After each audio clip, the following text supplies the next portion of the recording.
जो एपीपीएससी का जो प्रॉब्लम है, एक समय हम लोग का आपस में जो मिसअंडरस्टैंडिंग निकला, हम लोग जो अपना राइट का ऊपर बात किया, हमने अपना पॉइंट में स्टैंड रहा और कुछ ग्रुप जो हमारा बात को सहमत नहीं हुआ, उस बीच में आगे पीछे हुआ, हम लोग में मिसअंडरस्टैंडिंग बहुत हुआ, हम लोगों को भी ट्रोल बहुत हुआ। लेकिन आखिर में जाते हुए एक दूसरा का सेंटीमेंट को समझने का बाद जिस चीज़ को हम लोग एड्रेस नहीं करेगा, उस चीज़ को लेके आज अगर वो ड्रॉप कर रहा है, इशू को लेकर ड्रॉप कर रहा है, कुछ पॉइंट को लेके, तो जिसमें सोसाइटी कंसर्न होता है, एक स्टेट कंसर्न होता है, जिसमें ये होता है कि ये एक टाइम बॉम्ब का जैसे था। अगर नल एंड वॉइड कर देता है, समाज बर्बाद हो जाता था। तो हम लोग एज ए स्टेट का स्टूडेंट लीडर होने के नाते हमको जो नौकरी में रह चुका उसके लिए भी सोचने पड़ना है, और जो गलत किया है उसको पनिशमेंट देने के लिए हम लोग को भी सोचना पड़ता है। तो इसीलिए अभी एज ए आपसू हम लोग वेलकम करता है उन लोगों का बात को, कि उन लोगों ने जो कंट्रोवर्शियल इशू जो स्टेट को बर्बाद करने वाला था, उस इशू को अभी उन लोग ड्रॉप किया है। तो उसमें हम लोग आपसू का तरफ से ये है कि जिस इशू को उन्होंने ड्रॉप किया हम लोग वेलकम है। लेकिन अभी ऐसा है, इसमें भी फिर इसमें एक अंडरस्टैंडिंग होना पड़ेगा, हम लोग आपस में बैठ के डिस्कस करना पड़ेगा।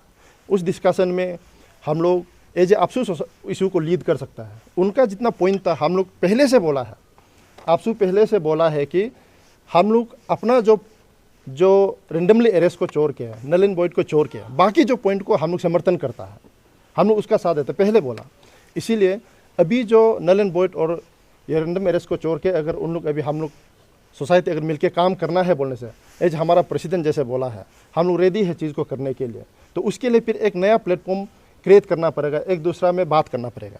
तो इसके लिए हम उन लोग से भी अपील है, जो स्टेक होल्डर हैं, उन लोग से भी अपील है, एक इन्वायरमेंट क्रिएट कीजिए, ऐसा एक इन्वायरमेंट क्रिएट कीजिए कि जहाँ में हम लोग मिल बैठ के ये इशू को फर्दर आगे ले जा सके। तो अभी जो हम लोग को पता चला है कि स्टेट में प्रॉब्लम है, ये एपीसीएस का जो कमीशन को गठन करने में जिनको अपॉइंट किया हुआ था उनको सरकार ने हटाया, उसके बाद फिर उन लोगों को लीगल चैलेंज में चला गया। तो मैटर अभी भी सब जुजा है कोर्ट में। तो ये हम लोग सोर्स से पता चला है कि बहुत जल्दी ये सॉल्व होने जा रहा है।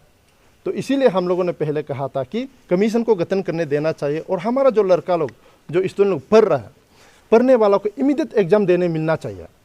जैसे अभी हम लोग उस समय में लगभग 1100 जो वैकेंट था, अभी तो एक साल का अंदर में ये 2000 पहुंच गया होगा। तो देखिए इस बीच में कितना हम लोग का और स्टेट गवर्नमेंट का साथ में ऑर्गेनाइजेशन का लगने का वजह से और ये कमीशन को हटाने का वजह से कितना हम लोग का स्टूडेंट को प्रॉब्लम हुआ। इसको हम लोग बहुत दुख लगता है ये चीज़ को सोच के। ये चीज़ को हम लोग देखते हुए इसीलिए हम लोग बात किया कि अभी जल्द से जल्द कोर्ट का वर्डिक्ट आ जाता है तो हम लोग सरकार को ये बोलेगा कि इमीडिएटली कमीशन को गठन करना है और एग्ज़ाम को कंटिन्यू करने देना है। यहाँ में बहुत सारा डिपार्टमेंट है जहाँ में अभी वर्किंग फोर्स बहुत कम है।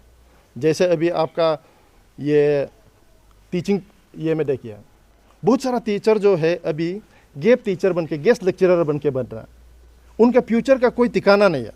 तो ये लोग को भी एग्ज़ाम दे के अपना रेगुलर जॉब लेना चाहिए। तो इसके लिए हम अपील है हम लोग का सिविल सोसाइटीज़ को भी, जितना भी है, आपसू एक पेरेंटल ऑर्गेनाइजेशन होने के नाते हर एक इशू को हम लोग रिड्रेस करने के लिए रेडी है। लेकिन इसके लिए एक हम लोग अच्छा से सही ढंग से एक राउंड टेबल डिस्कशन होने से ठीक है। हम स्टॉक होल्डर से फिर से अपील करता है कि आप लोग एक इन्वायरमेंट क्रिएट कीजिए जहाँ में हम लोग सब आके एक दूसरा का प्रॉब्लम को सॉल्व कर सकें।